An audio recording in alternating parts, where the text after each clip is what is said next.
apapun bentuknya kecuali ada milik Allah Subhanahu wa Ta'ala.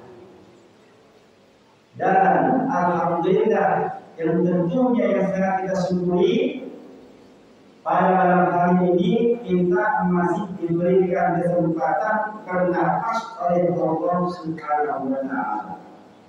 Artinya kita hidup. Jadi saudara kita yang mungkin dari bersama kita sekarang hari kubur, kita sekarang di atas tanah. Saudara kita di bawah dan di dalam tanah. Sebenarnya kita itu selalu masuk ke dalam tanah. Jadi sebelum kita masuk ke dalam tanah, kita kenal dulu tanah. Setelah kita dalam tanah, maka kita harus bertemu dengan Isra Mi'raj. Jawabannya ada di sini, insyaallah. Dan yang sangat juga kita syukuri, di samping tubuh kita lagi hidup, kita masih bernyawa, masih bernapas, tubuh kita masih merasakan segala nikmat jasmani. Kalau saat ini lidah kita masih bisa membedakan asin, pahit, manis, tawar. Betul. Sekarang lidah kita masih berbeda. Atau kita makan gula rasanya pahit sekarang nih. Atau kita makan yang manis rasanya asam. Kalau sudah ada perubahan rasa, berarti telah menghilangkan rasa nikmat terhadap tubuh kita. Nanti kita kena penyakit. Jadi kalaulah kita masih diberi kesempatan hidup, kalaulah kita masih diberi merasakan nikmatnya sekalian rasa, apa balas kita kepada Allah Subhanahu wa Ta'ala? Cuma satu yang Allah minta, jangan menyebutkan Allah Subhanahu wa Ta'ala. Maka kita disuruh berbanyak beribadah kepada Allah agar kita ingat pada Allah. Akhirnya lidzikri salah satu kita agar ingat kepada Allah, tunaikan kewajiban salat 5 waktu sehari semalam minimal. Maka oleh karena itu, sebagai tanda syukur kita kepada Allah Ta'ala, tidak cukup bila kita hanya melafazkan alhamdulillah. Karena alhamdulillah itu bukan tanda kita bersyukur kepada Allah. Dia lafaz syukur semata. Adapun tanda kita bersyukur kepada Allah, bahwa kita benar-benar hamba-Nya yang kita harapkan telah mengakui sebagai hamba, maka wujud syukur itu adalah sami'na wa ata'na. Mendengarkan segala apa yang dikatakan Allah dalam Al-Quran, mendengarkan apa yang telah disampaikan oleh baginda Rasulullah di dalam sabdanya, lalu diteruskan oleh para ulama pengganti Rasulullah SAW. Bila kabar itu telah terdengar dalam telinga kita, maka mesti tersimpan dalam pikiran dan tasdik dalam hati, diwujudkan dalam kehidupan sehari-hari dan segala informasi Al-Quran hadis yang telah masuk ke dalam diri kita. Kalau hanya didengar dan tidak diaplikasikan dalam kehidupan, namanya sama dengan bohong. Yang berlayar tahu hadis, tahu Quran, akhirnya bagaikan mobil pandai bercakap, tapi tidak nyala dalam tubuh. Maka oleh karena itu, bila kita benar-benar ingin memecahkan rasa syukur kita kepada Allah Ta'ala, mari sama-sama kita mewujudkan rasa syukur itu dengan cara menjalankan segala perintah Allah Subhanahu wa Ta'ala dan menjauhkan segala larangan Allah Subhanahu wa Ta'ala.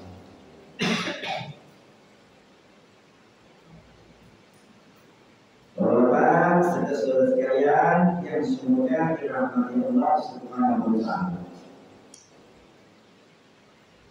Pada malam hari ini seluruh kaum muslimin memperingati yang namanya Isra Mi'raj Nabi besar Muhammad sallallahu alaihi wasallam. Adapun Isra Mi'raj itu dilakukan setahun sekali, tepatnya 27 jam. Nah, jadi 27 jam itu terakhir ini di mana Allah Subhanahu wa taala melakukan sebuah kejadian yang di luar nalar akal manusia, tapi bagi Allah tidak ada yang mustahil bagi Allah Subhanahu wa taala untuk memberangkatkan kekasihnya, Rasulnya, Nabiullah utusannya, Nabiullah Muhammad sallallahu alaihi wasallam. Maka kejadian itu Allah berikan di dalam Al-Quran Al-Karim surat Al-Isra ayat pertama. Jemaah, sebelum saya bacakan surat tersebut, mungkin kita semua langsung mendengar ayat Al-Isra. Jadi mengerti kenapa setiap tahun kita dengar hal-hal yang namanya peringatan Isra Mi'raj. Maka malam ini kita bukan ceramah. Kita malam hari ini bukan ceramah, tapi mengaji. Kalau ceramah sifatnya siraman rohani, sesuatu yang disiram. Kalau kena matahari bukan kulit. Maka kalau kita mengaji sifatnya mengkaji. Kalau mengkaji namanya menggali. Kalau menggali dia turun air hujan, setidaknya dia menampung yang cukup lama untuk. Nah, jadi kita menggali dalam kajian Isra wal Mi'raj bukan ceramah. Kalau ceramah bisa berdiri. Kalau tadi kita sama-sama duduk sama rendah, jadi sama tinggi kan terpatah ya. Nanti malam ini kita sama-sama belajar agar kita mengenal hakikat rahasia di balik Isra wal Mi'raj yang mungkin selama ini kita hanya tahu Isra Mi'raj itu hanya menghasilkan sholat 5 waktu, tapi kita tidak kenal apa itu Isra Mi'raj dalam diri kita dan kehidupan kita sehari-hari. Maka malam ini insyaallah mudah-mudahan Allah Subhanahu wa taala memberikan kemudahan kepada kita untuk menyampaikan tentang rahasia itu daripada kejadian Isra wal Mi'raj.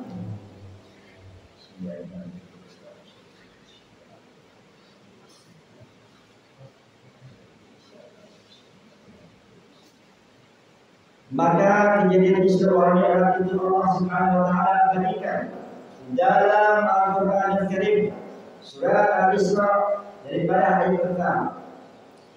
Wabillahi minasyaitonir rajim. Bismillahirrahmanirrahim.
Maka di dalam surat ini Allah katakan, Maha suci Allah yang telah memperjalankan hambanya pada suatu malam dari Masjidil Haram ke Masjidil Aqsa yang telah kami berkahi sekelilingnya agar kami perlihatkan kepadanya sebagian dari tanda-tanda kebesaran kami. Sesungguhnya Dia adalah Maha mendengar lagi Maha mengetahui.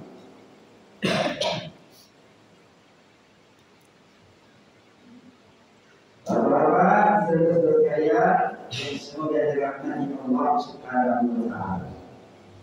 Setiap tahun mungkin yang kita mendengarkan tidak jauh dari ayat-ayat ini.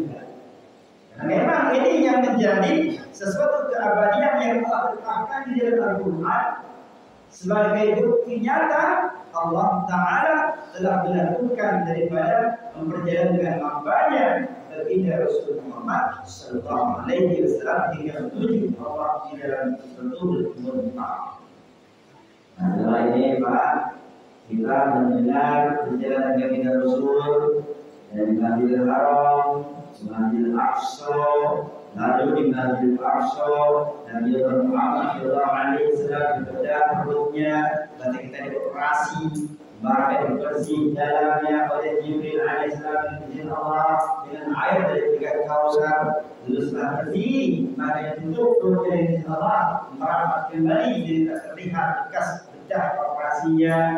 Setelah itu tubuhnya zahir baginda Nabi Islam dengan air zam-zam. Dan setelah selesai proses itu, maka Allah Subhanahu wa taala mempersiapkan kendaraan kepada Nabi yang bernama Burak. Suatu Burak, tahu Burak? Belum kembali aku berpikir Burak itu kendaraan yang tak tersaingkan oleh kekuatan makhluk.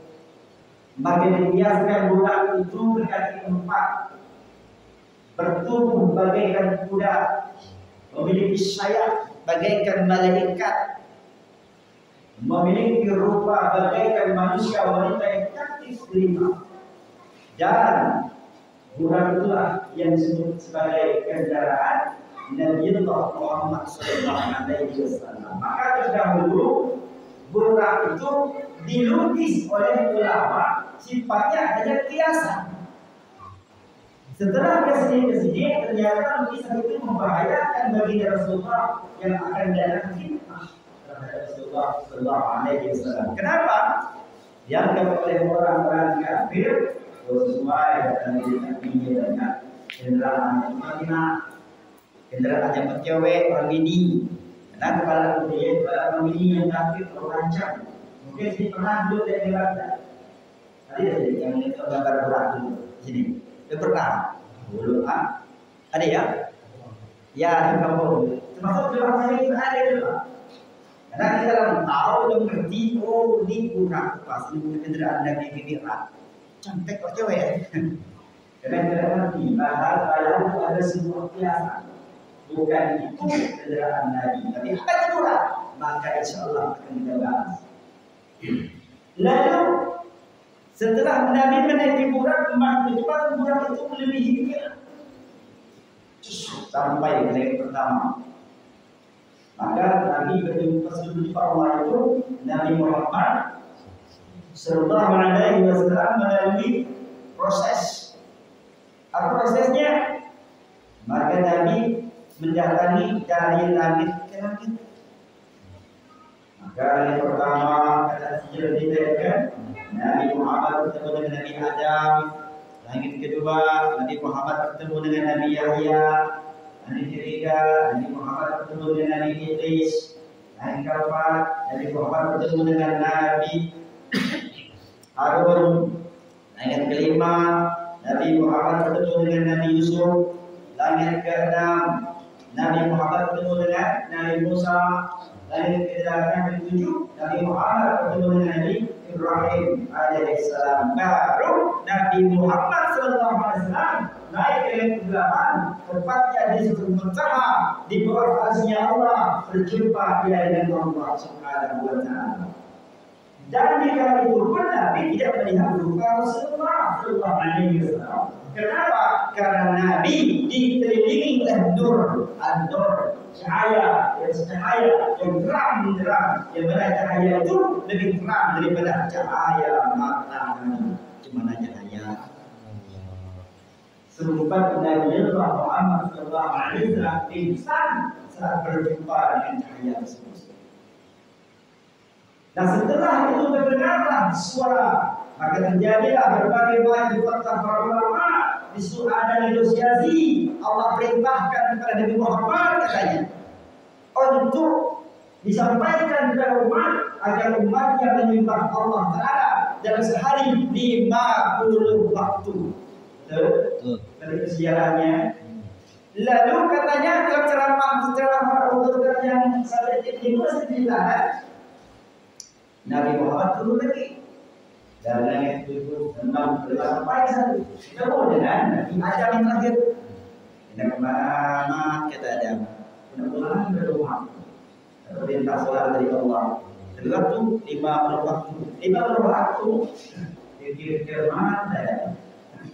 Umatku besar terdapat waktu ke depan pun benar. Apalagi ada kecucian. Ada yang 50 waktu. Pilih sangat. Baik dari Allah. Ini kata para penjalan terdahulu. Benar ingat. Lalu nego. Seolah-olah Allah Muhammad Muhammad. Walhasil terjadilah 5 waktu.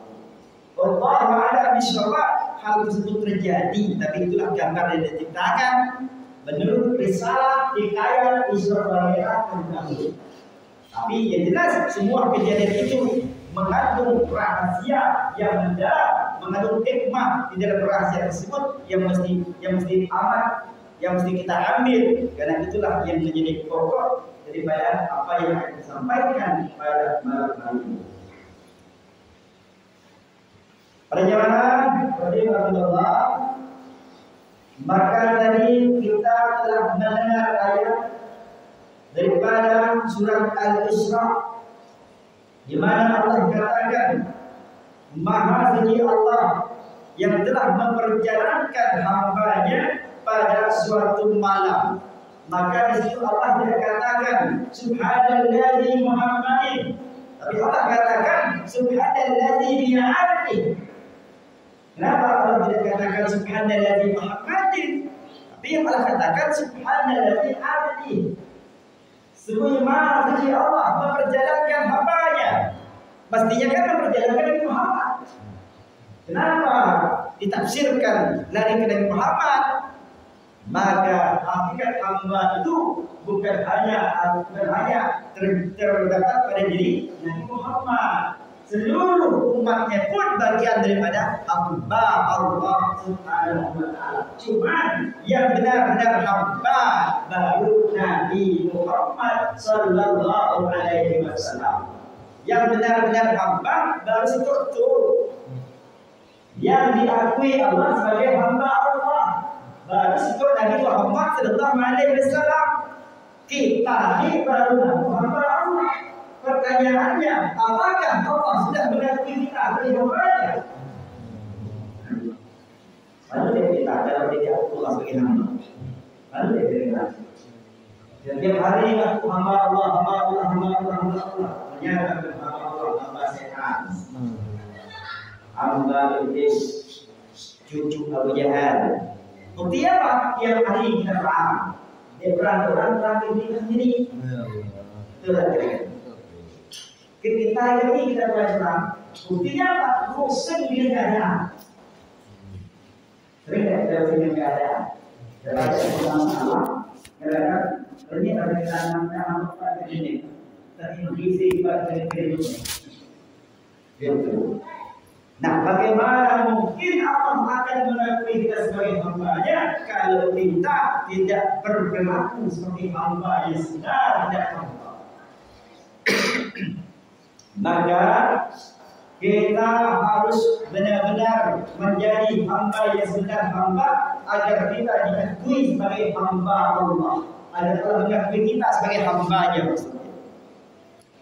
Bagaimana cara kita supaya kita akan diakui Allah sebagai hamba-Nya? Karena hanyalah hamba-Nya yang bisa diperjalankan Allah Ta'ala menuju ibadat Allah Ta'ala. Maka makna Isra adalah perjalanan, makna Mi'raj adalah sampai. Jadi Isra Mi'raj adalah perjalanan yang sampai. Apa yang menjadi perjalanan kita? Apa jalan kaki ke Tuhan? Patah kaki itu Tuhan. Inilah yang jarang disampaikan dalam setiap isi tausiah tentang masalah Isra Mi'raj. Kita kan? Yang dicintai hasilnya tentang sholat lima waktu. Pertanyaannya, Nabi Muhammad itu sholat dulu atau diperjalankan dulu? Nabi Muhammad itu sholat dulu atau diperjalankan dulu? Ayo Allah. Hah? Sholat dulu atau diperjalankan dulu? Sholat dulu. Hah? Sholat dulu. Sholat dulu. Jadi hasil lima waktu ini mana? Sedangkan lima waktu itu terus sholat kedua. Jadi di mana hasil lima waktu? Kalau ayatnya, Maha Suci Allah memperjalankan hamba-Nya dari Masjidil Haram ke Masjidil Aqsa. Berarti saat tadi lima waktu loh. Ini jadi sholat itu apa? Diperjalankan dulu. Ketemu dulu Allah atau sholat dulu? Kenal dulu Allah atau sholat dulu? Kenal. Pantas Nabi Muhammad itu selalu ingat kepada Allah karena dia ketemu Allah, dia kenal Allah, dia tahu Allah. Pertanyaannya, kita ada sholat setiap hari, dah kenal ya Allah dong. Gimana? Usul? Gimana nak khusyuk? Otak kita kemana-mana ya? Ada jauh panggang dari yakin kalau kita khusyuk sholat. Ada di sini yang sholat katanya yang namanya khusyuk. Asal sholat itu katanya kurang bising duduk dengan kalau suaranya ini. Asal orang lewat nyari tawagi yang tanda bahaya. Kalau dia sholat jadi dengar suara-suara itu tanda bahaya. Tanda apa bahaya? Tanda yang ditulis. Katanya kalau khusyuk kalau dia sholat sehingga matanya tidak lagi orang kanan kirinya. Nah, itu tadi bahaya. Kalau dia mengukur khusyuk dengan cara itu. Kenapa? Kalau dia sudah diketahui orang yang luar mulut hanya imbas-imbasnya, itu tadi diikuti. Dia orang khusyuk ini siapa? Jemaah. Kita siapa yang tidak kira-kira kajian malam ini? Siapa yang kira-kira kajian malam ini? Nah, dia jangan menjadi bola bukan? Ya, gimana jadi kan? Nah, dia terkait. Kita ngaji kita sama. Kalau dalam siram lagi, yang namanya siram, asalkan panas-panas ya, nasi kena sinar matahari, nah itu akhir malam kita sholat, sholat kafir kena. Betul? Malam beriman, siang kafir kata. Tingkahnya kayak orang kafir walaupun dia merupakan dirinya kepada Islam. Tingkah seperti Islam.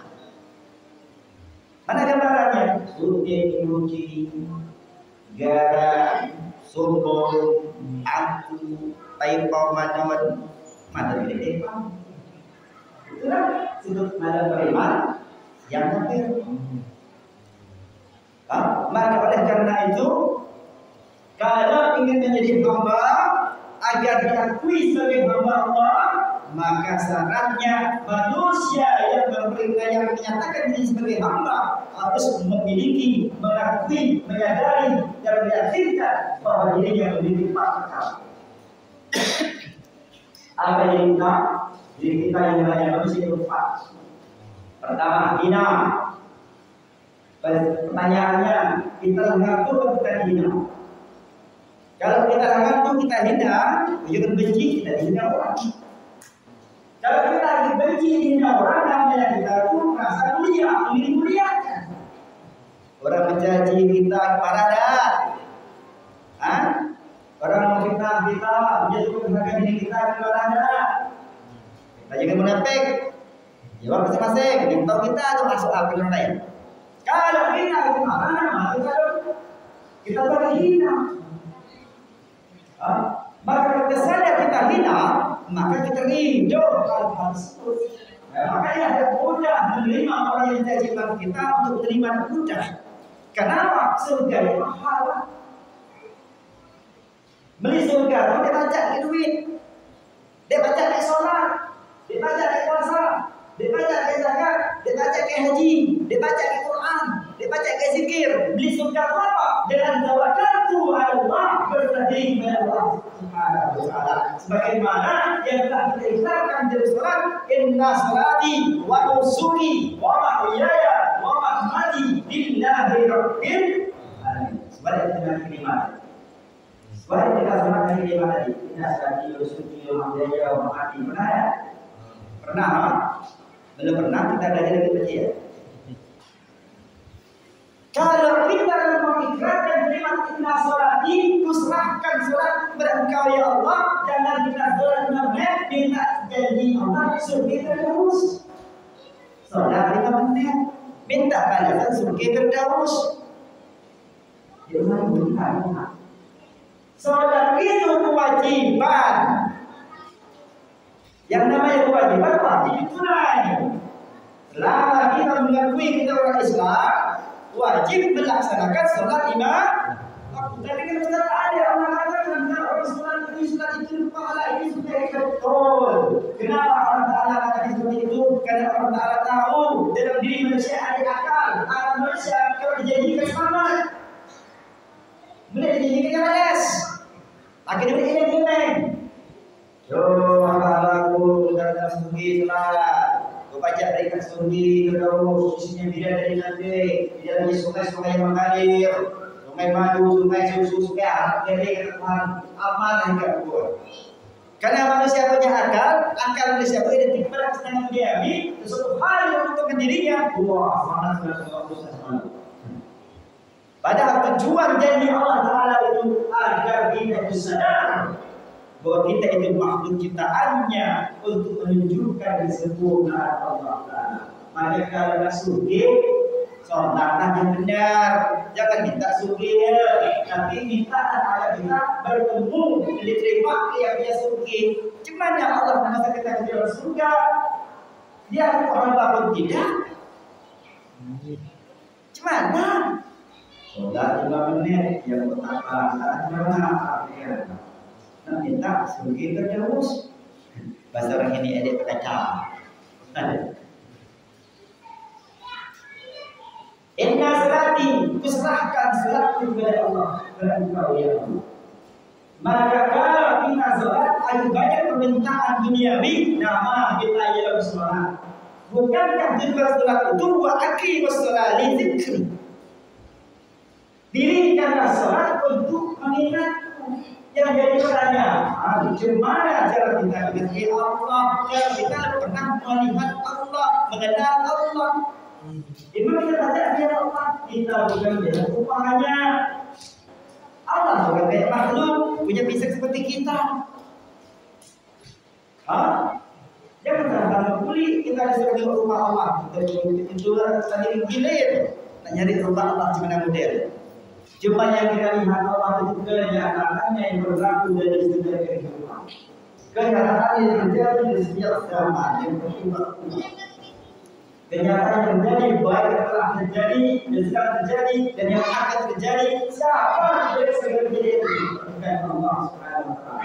Nah, kalau kita melihat Allah, baru kita berkata, "Asyhadu, aku bersaksi."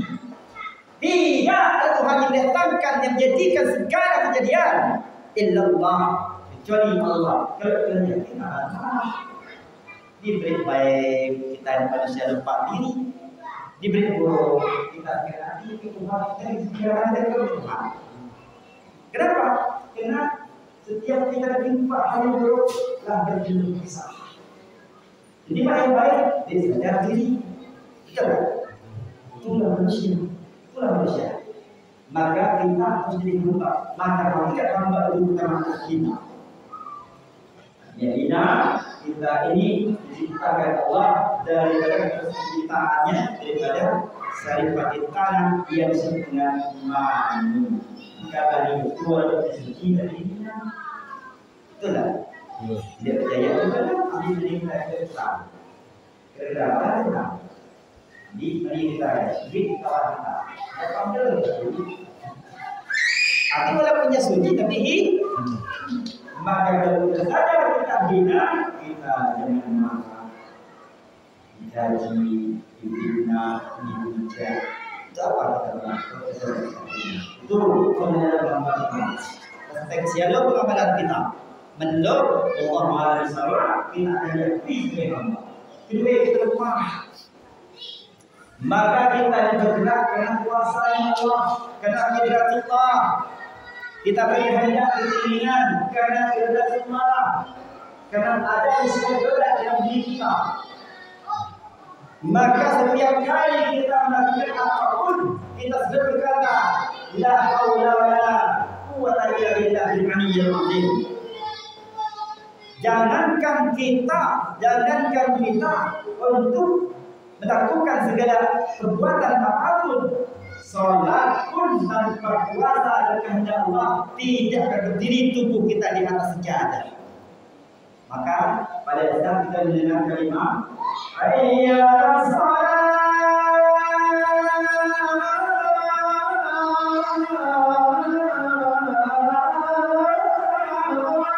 aja kita.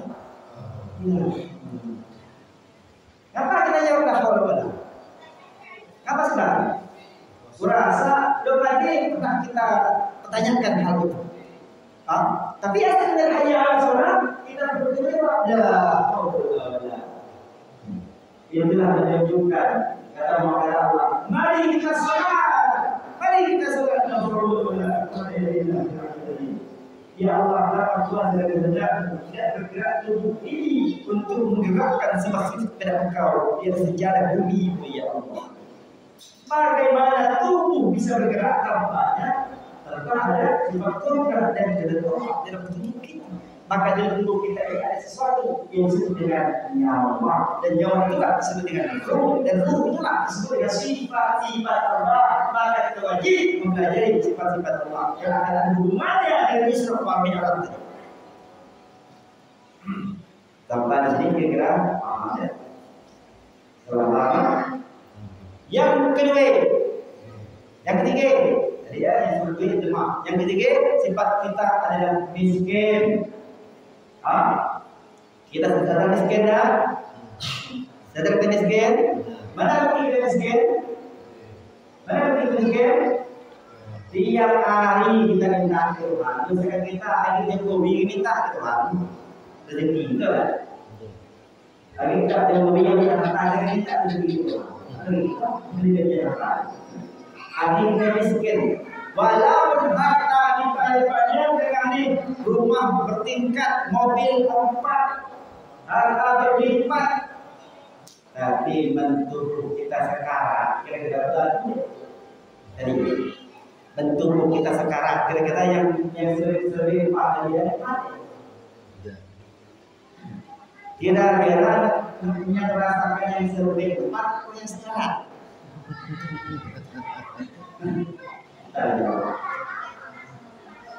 Maka segala yang ada pada kita ini siapa? Ini Allah. Maka kita ini miskin. Kalau kita merasa miskin, sadar miskin, ya kita harus selamatkan diri kita yang saat ini Allah sedang mengamanatkan harta kepada kita. Kalau nyepi, jangan kita seragam boy. Dipikir daripada manusia-manusia yang membutuhkan, lebih mementingkan diri kita dan keluarga kita. Ujung-ujungnya amanah Allah cabut. Bedah-bedah cabut. Sebenarnya cara cabutnya, ada cara Allah cabutnya. Kita digerakkan Allah untuk jalur anggota dewan. Katakan ini anggota dewan habis pilih, campur tenaga kayaknya. Tapi kan belum ada yang 50 kepala.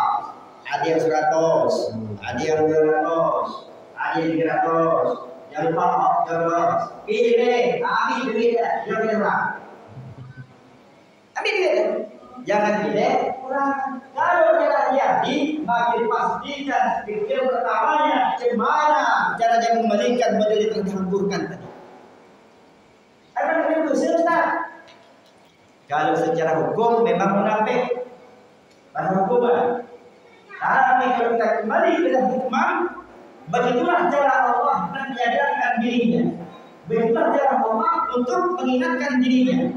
Setelahnya Allah akan beradanya kalau kita jawab, duitnya dia pun, yang di masyarakat, namanya ada dipilih, timbul kesal, setelah timbul kesal, maka ada kesadaran ternyata itu bersama.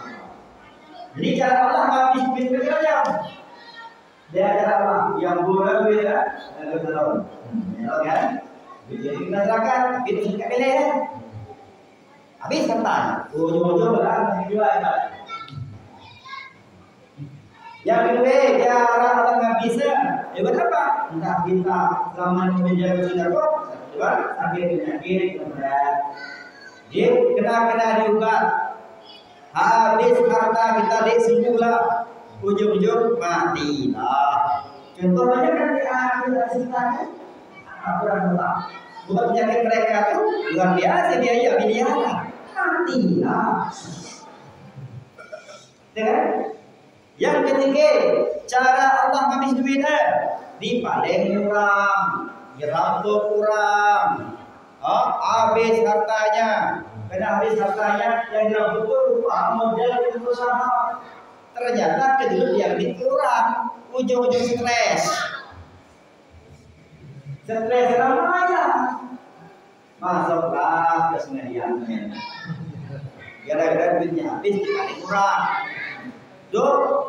Pada saat duitnya hilang kurang, jerap puas nyari apa yang entah dukun.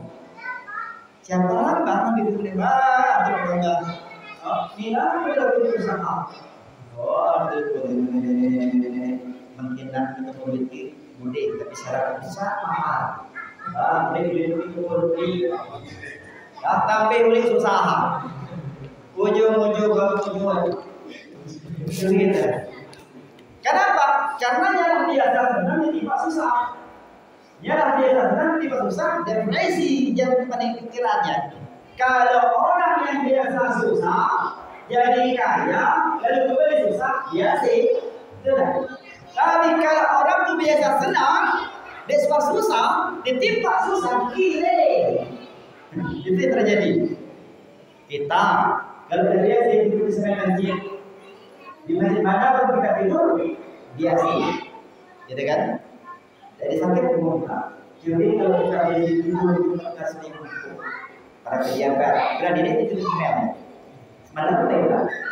Kalau kita ada teror, kenapa sesuatu lebih susah? Berarti yang keempat kita ini bersifat bodoh. Itu apa yang bermaksudnya bodoh. Jadi kalau kita sadar kita yang bodoh, jangan merasa pintar.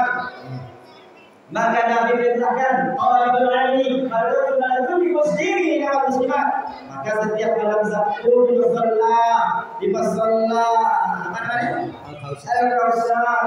Yo, Allah, dengarin suara kita di sana. Kalau kita dengar dan terkabar tidak ada majlis, kita datang tinggi kemuliaan juga. Kata Allah Taala di Quran dan dalam hadis, tiga perkara orang yang telah mendengar di dalam musalla ada pengajian, ada ilmu, dan yang datang tiga kita. Pertama, dia uzur. Kedua, yang berhalangan. Ketiga, dia kaya. Mungkin terjadi dipandang orang yang munafik, musyrik, fasik. Karena masjid sebuah suci. Betul? Hanyalah jiwa-jiwa yang suci yang pantas masuk ke dalam tempat yang suci. Maka Allah akan menggunakan kita kalau kita menjadi berlebihan palsu. Maka selamatkan diri. Maka kalau kita sadar kita bodoh, jangan sampai kita terus menjadi orang yang bodoh sampai akhir hayat kita. Maka kita berupaya merubah diri kita. Agar apa? Dimiarahkan Allah Taala. Maka sebelum dimiarahkan Allah Taala, kita mesti diisrakan dulu. Bagaimana Allah memperkirakan kita? Kita pun belum diisrakan oleh Allah dan kita pun belum mengisrakan diri kita. Itulah predikat hamba bila kita sudah sadar kita itu hina, lemah, miskin, bodoh. Sehingga akibat hina, lemah, tadi, maka insya Allah kita sudah hina, lemah, miskin, bodoh, Allah akan diselamatkan.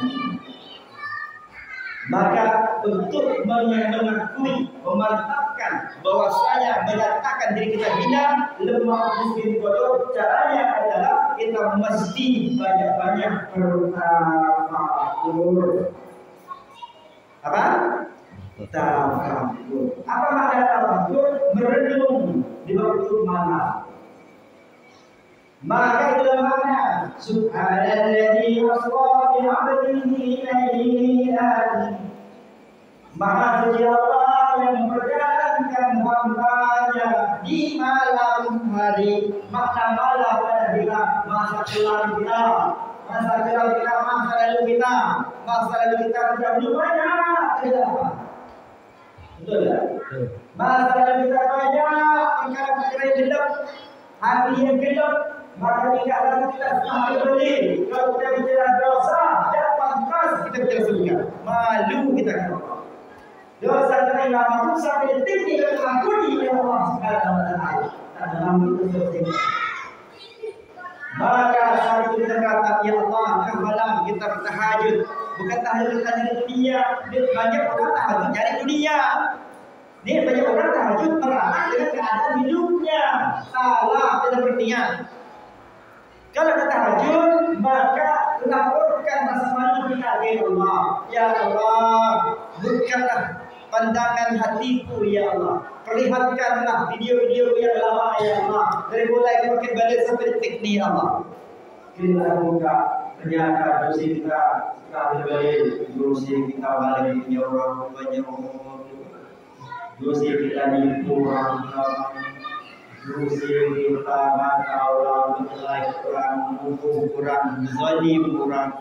Dosa kita orang tua, dosa kita kemunafikan kita, kesirikan kita, kemunafikan kita. La ilaha illallah. Allah perlihatkan bila-bila budaya Allah. Pada saat diperlihatkan Allah dan tafakur menjadikan mata, maka terurailah air mata kita keluar, air mata penyesalan yang timbulkan rasa malu kita kepada Allah Taala. Sudah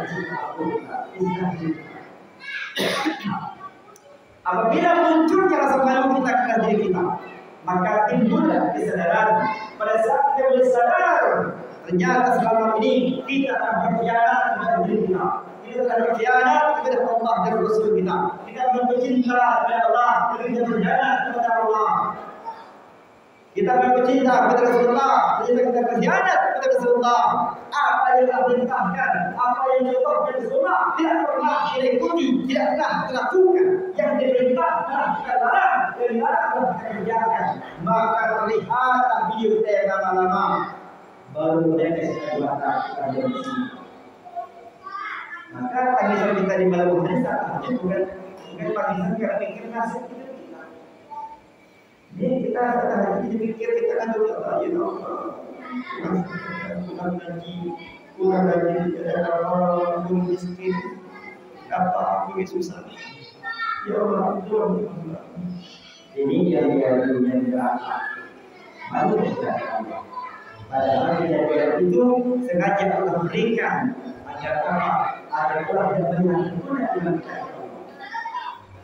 Maka penderitaan-penderitaan yang kita hadapi bukanlah Allah Ta'ala itu hendak menguji kita. Apakah diuji yang kita ini?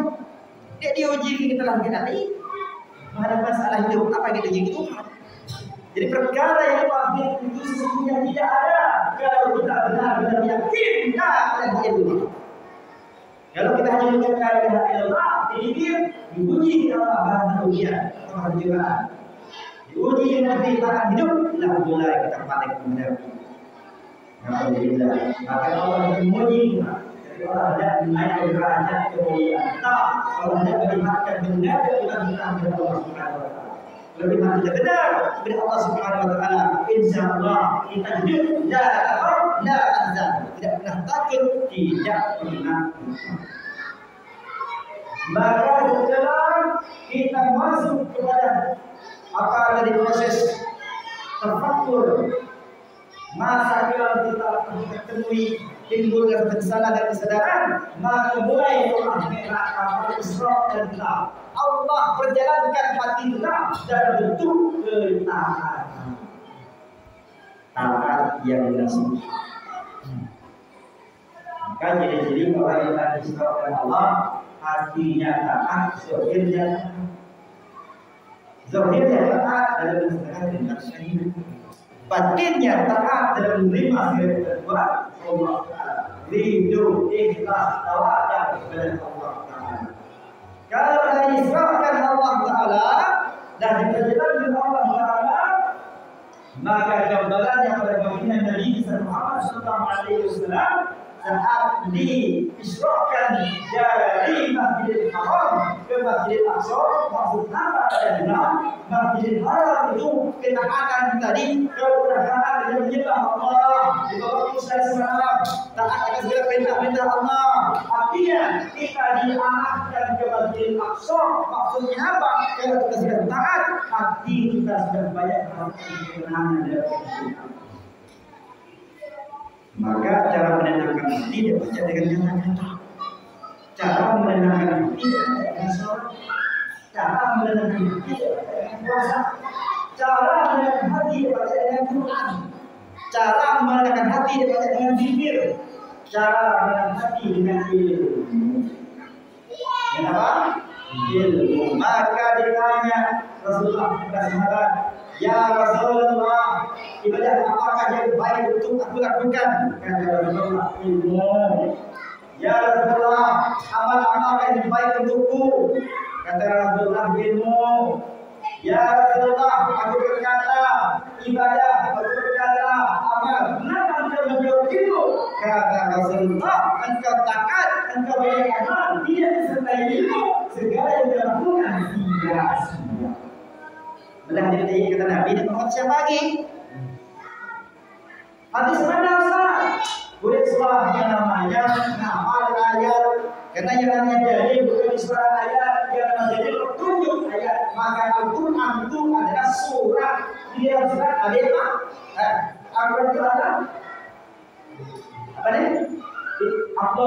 Surat ada. Maka Al-Quran surat di dalam surat ada Islam. Di dalam surat ada isi, maka yang kita ambil isinya bukan surat.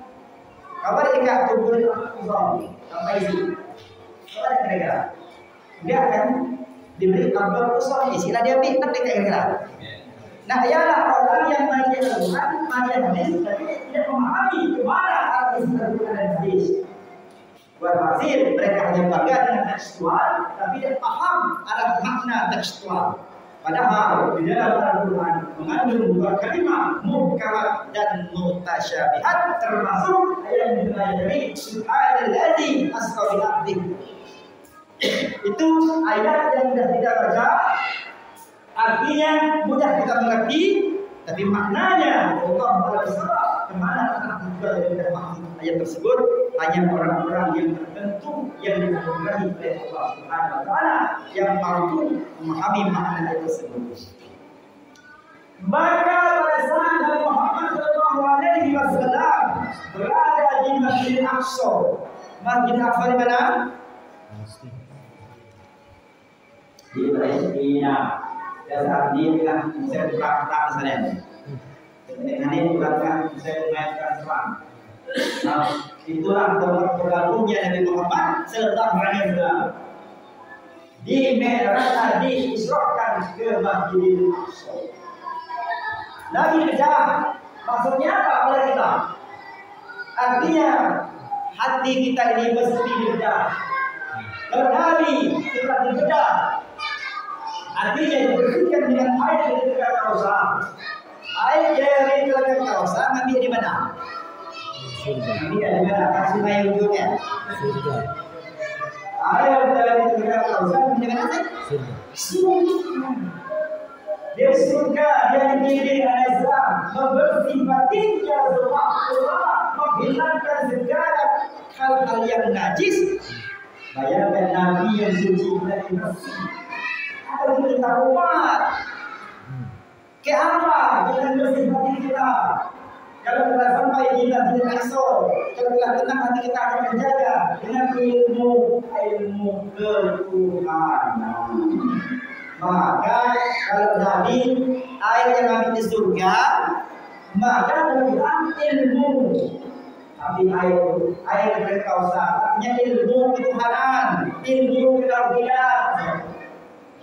Agar kita benar-benar mentauhidkan Allah Subhanahu wa Ta'ala, karena Allah tidak akan ridho kepada kita bila kita masih melakukan kesirikan kepada Allah, sirik hati yang tersembunyi yang masih berlaku. Termasuk saat hati mudah marah, mudah tersinggung, mudah benci, itu bagian dari sirik khafi. Mudah marah, itu tersinggung, itu bagian dari sirik khafi. Kenapa kita sirik? Loh, kita ngomong la ilaha illallah. Tiap hari kita katakan, aku bersaksi. Oh, kita yakin tidak ada Tuhan yang mendatangkan, yang menggerakkan, yang menjadikan hidup kita baik, buruk, susah, senang, suka, duka, kaya, miskin, sakit, sehat, hidup, mati. Tidak ada Tuhan yang mengatur, tidak ada Tuhan yang menjadikan. Illallah, kecuali Allah. Kata marah. Kalau ada marah, namanya tidak bertauhid. Kalau tidak bertauhid, tapi tidak syirik. Pantaslah hati kita tenang. Ibadah rajin, tapi tidak tenang. Apa penting? Sementara kita beribadah dizikri untuk ingat kepada Allah, bagaimana cara mengingat Allah, kewajiban untuk mengingat Allah, insyaallah bersatu. Dalam diurai dengan baik, lancar. Jadi itulah daripada cara untuk membersihkan hati kita dengan ilmu ketuhanan. Artinya ilmu mentauhidkan Allah Ta'ala.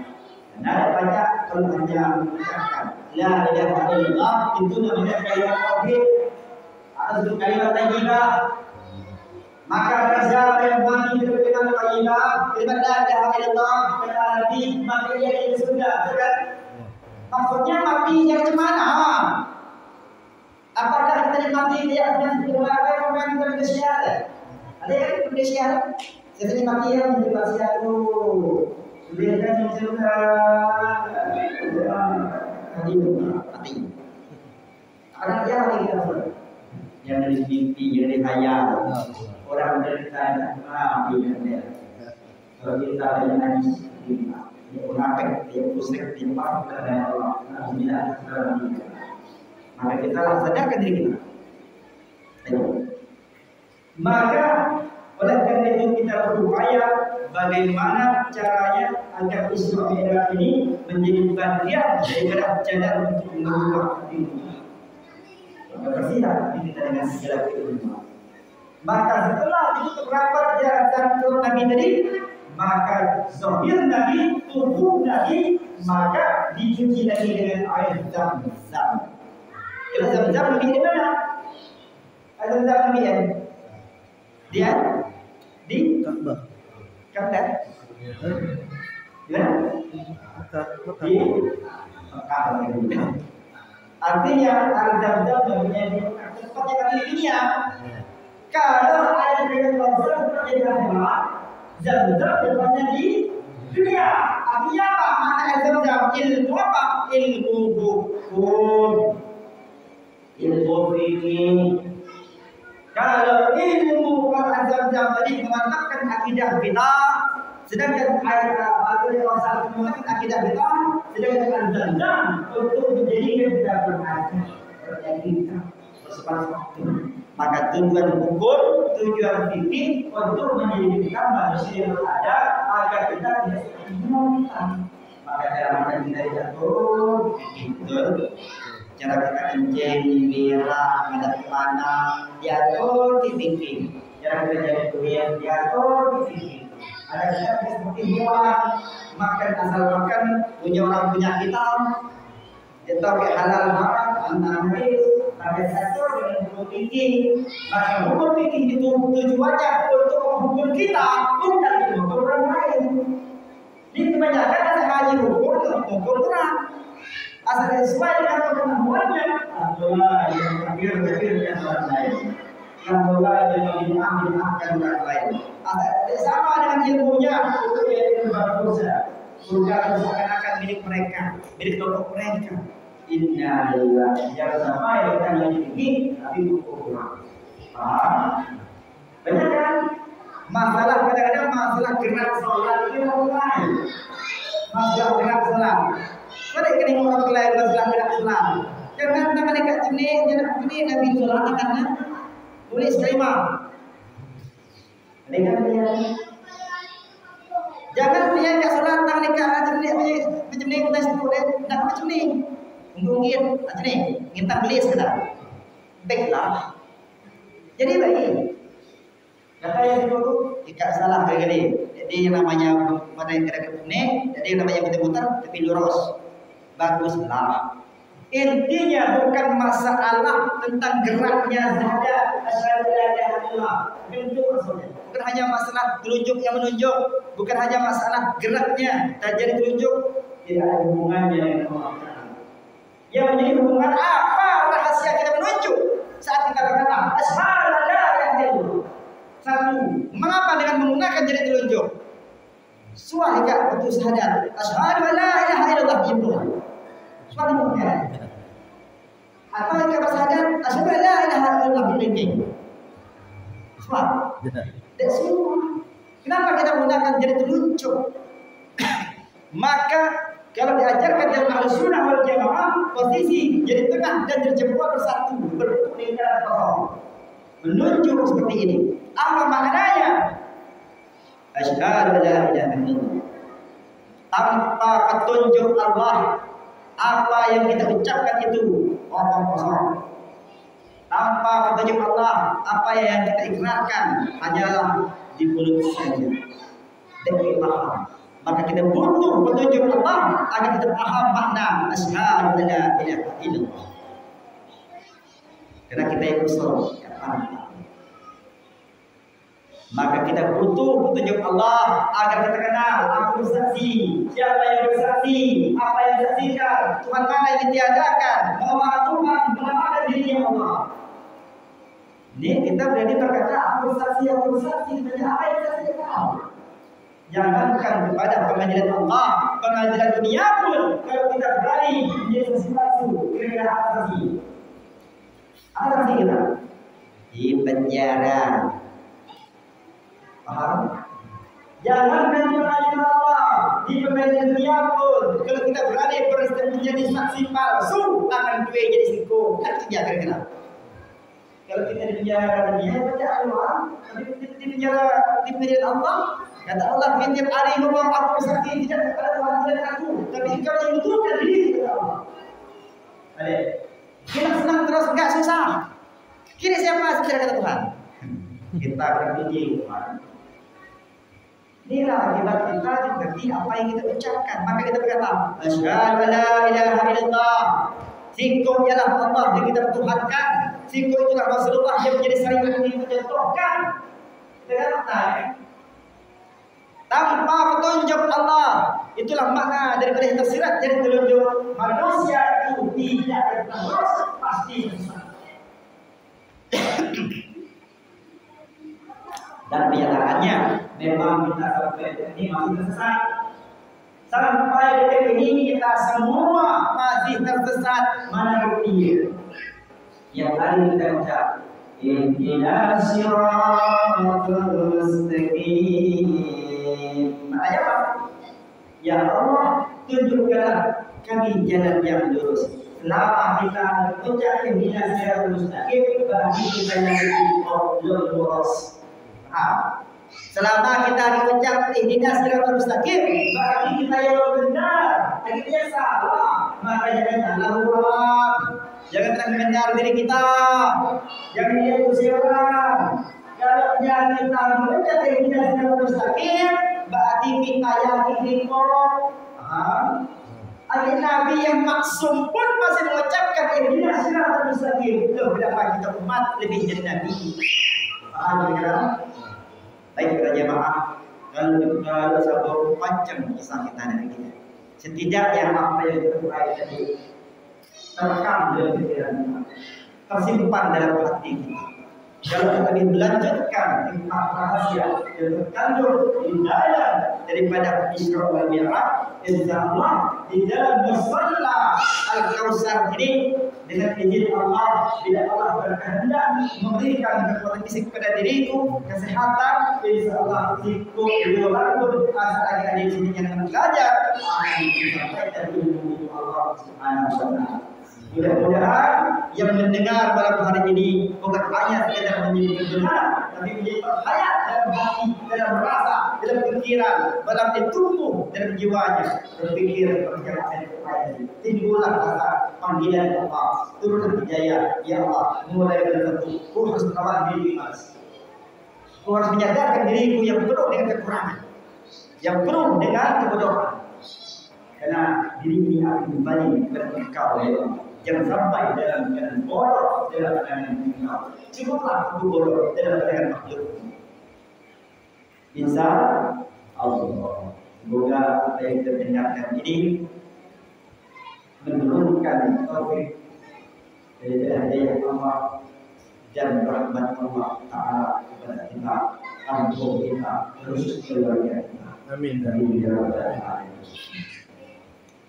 Jadi secara besar inti apa yang kita sampaikan ini minimal kita sadar kita itu mampu dan hina, lemah, miskin dan bodoh. Akibat hina, lemah, miskin, bodoh mengikuti daripada hawa nafsu punya syaitan, maka akibat kita yang hina, lemah, miskin, bodoh dari kita yang bodoh dan sampai ketipu kita masuk korban dan masih berdosa kepada Allah pada muslim. Maka mari selamatkan diri kita dan anak kita. Bayangkan, jangan kita menyelamatkan anak istri kita, menyelamatkan kita sampai detik yang sangat akhir. Maka kita berdoa kepada Allah Subhanahu wa taala. Semoga di malam Isra wal Mi'raj Allah Subhanahu wa taala mengisrakan hati kita yang balas menjadi bagian, yang buruk menjadi baik, yang salah menjadi benar, yang buta menjadi melihat. Semoga Allah Subhanahu wa taala senantiasa memberikan syafaat-syafaatnya kepada kita.